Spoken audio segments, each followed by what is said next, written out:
G'day guys, hope we're all doing well today.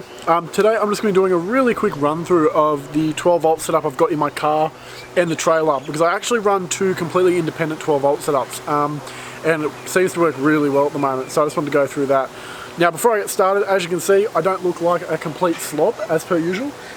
So one of my mates actually has just started his own clothing brand, so Seek Freedom. I really appreciate if you go check it out. This is the tan men's tee, so it's only just come out, but yeah, they look really good.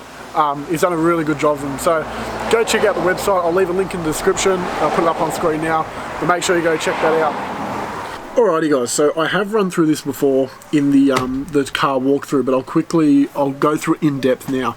So if we come around here, so as you can see, I've just made this little box up here. It's nothing special.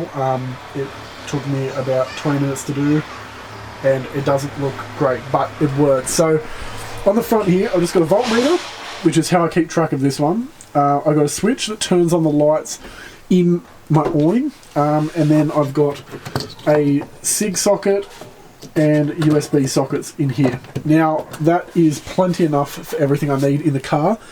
I'm going to add some more in the back seat, though, some more USB sockets to charge camera gear, but I don't really need that at the moment. Now, if we open this up, again, super crude and super simple, but it works. So I'll turn up the ISO so we can actually see in there. Now, I've just got the King's PWM solar regulator in there at the moment, and that is hooked up to two solar panels on my roof, which I'll show you in a second. That then feeds that 100 and I think it's 103 amp hours, but it's just 100 amp hours to keep it simple. 103 amp hour flooded lead acid deep cycle battery. So it's not AGM, it's not lithium, it's nothing fancy. It was really cheap and really simple because it's all I wanted for this one in my car. Then I've just got a simple fuse block that just has a couple of fuses on it to run the SIG sockets, USBs, and then also the fridge in my back seat, which again, I'll put a link to the video now that talks about all of that, which has the fridge and all that in it now, so you can go have a look at that one if you want. But I'll show you the solar panels on the roof now. Alrighty, so now we're on the roof of the car, and this is actually the roof of the canopy, and I've got two 160 watt fixed solar panels up here. Now these are just cheap King's ones, but they do the job perfectly. I used to only have one. As you can see, this one is bigger than this one because this is their newer model, but they're both 160 watt. So yeah, they just feed that PWM controller down there, and they do a perfect job of keeping the battery topped up. Even in cloudy weather like this, they put in enough to keep it topped up because there's 320 watts of solar up here.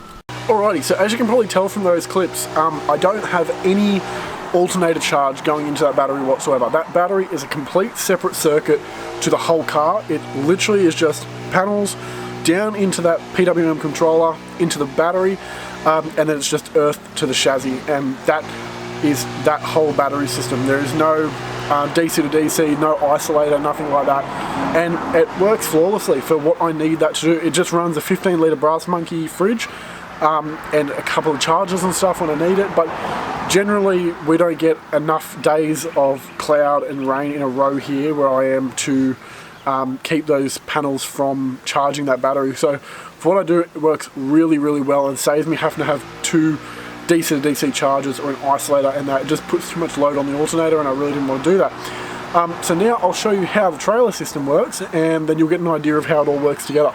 So as you can see, under here is nothing fancy at all.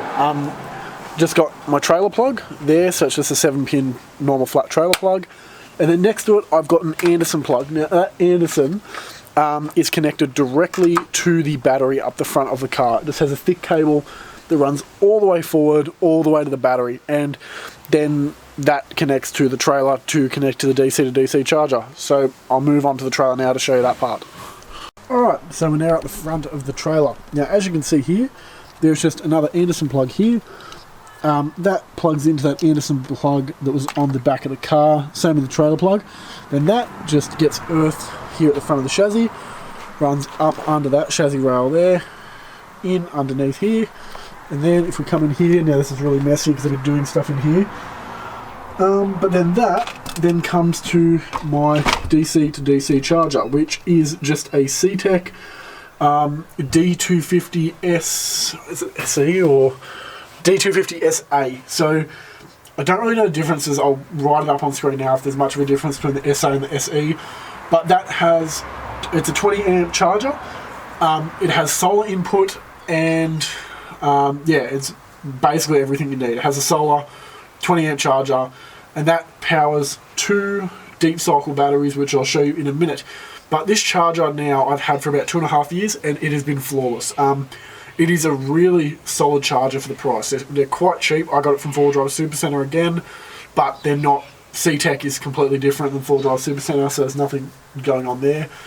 But yeah, it's a really good charger. It's worked flawlessly for me. I've had no issues with it whatsoever.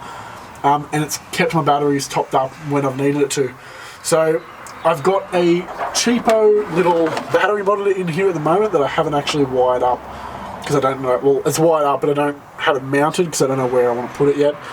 But this was about $50 off eBay, and if I could have my money again, I would buy a better one. It does the job, but I find over time it becomes really inaccurate for some reason. Like it loses like percentage like over time, and it will say your batteries are going flat when they're not actually going flat. But it is good for monitoring just your amps in and all that kind of thing. It's a shunt, so it does amps in, amps out.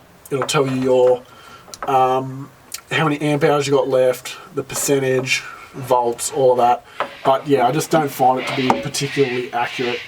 Alright, so coming back to the front of the trailer now. So down here I have another Anderson plug, which is for my solar. So as you can see, this ain't plugged into it at the moment. And what I do is while I'm at home and just need some solar, like some charge going into the batteries, I have an old 200 watt King's solar blanket that I use to just keep up here on top of the trailer, and this just trickle charges my batteries to keep them topped up, and it does a great job of that. This blanket has been thrashed, so it's not that great anymore, but it does enough to keep these batteries topped up while I'm at home. And then what I do is when I'm on a bigger trip, and I need proper solar, I have a 200, I think it's 200 watt as well, folding panel, and this thing is brilliant. I like the folding panels better than the blankets just because you can set them up on an angle properly, and then you don't have to worry about certain panels being like kind of out of the sun or at a weird angle compared to the other ones, and that drops the whole performance. This you can set up as one big flat panel, and then it'll just pump in solar all day. Well, last but definitely not least is the batteries. So under this panel here, I have 2 100 amp hour flooded lead acid batteries. Again, it's the same style of battery that are in the car. Now, I know it's messy. I know before all the comments come in saying, oh, it's so messy, it's not neat, all this. Yeah, I know. I did this all with stuff lying around that I had, so I could rip this all out and do it properly if I wanted to, but this has been working, this exact setup, for about a year now. With the 2 batteries in parallel, it works fine. So these are 2 100 amp hour batteries running in parallel, so 200 amp hours of battery power in total. And this is plenty for everything I need to do. So I run a travel oven, the kick-ass one, some camp lights, like a 12 volt water pump, that kind of thing, and that all works brilliantly for that. As well, I also know these batteries are not the same brand, but they are the same type of battery and the exact same amp hour, so it doesn't matter. They work the exact same. As long as they're the same chemistry, you can put them in parallel without any dramas. So these both get charged off that C-Tech charger and the solar, and it works perfectly for what I need it to do. It keeps up with all the demand.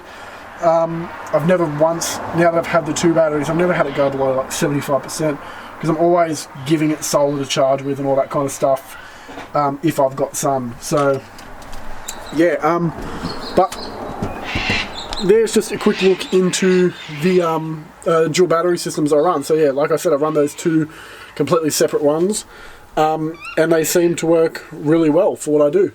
So I'll put up a quick price list now of the one that would just be the like solar independent one. I'll put a price list up here now of that. That way is really good if you've got the room to do it. Definitely go that way, I reckon. It's, again, sometimes you're going to be parking your car in the shade, so it wouldn't be perfect there. But for what I do, I park in the sun all the time. That fridge is mainly just a fridge that I can take to work to put some stuff in if I'm, you know, like at work and, you know, want food and stuff, or short trips, all that kind of thing. But yeah, if you needed something like that, that one works really well. And then I'll just tally up all the other stuff here now of this setup with the 2 deep cycle batteries and all that kind of stuff, just so you can get an idea of how much that one costs as well. So they're 2 different price points for 2 completely different scenarios. So obviously the one in the trailer needs to be used a lot more heavily. Sorry about the birds. Yeah, it needs to be used a lot more heavily with the bigger fridge. So it runs a 75 litre, runs that camp oven, like the travel oven thing, which draws a lot. So yeah, it's drawing a lot more power out of those batteries. But yeah, hope you guys enjoy this video. Just a quick look into the 12 volt system I run. If you did enjoy it, make sure you drop a like on the video, comment down below, and don't forget to subscribe. I'll see you guys in the next video. Cheers.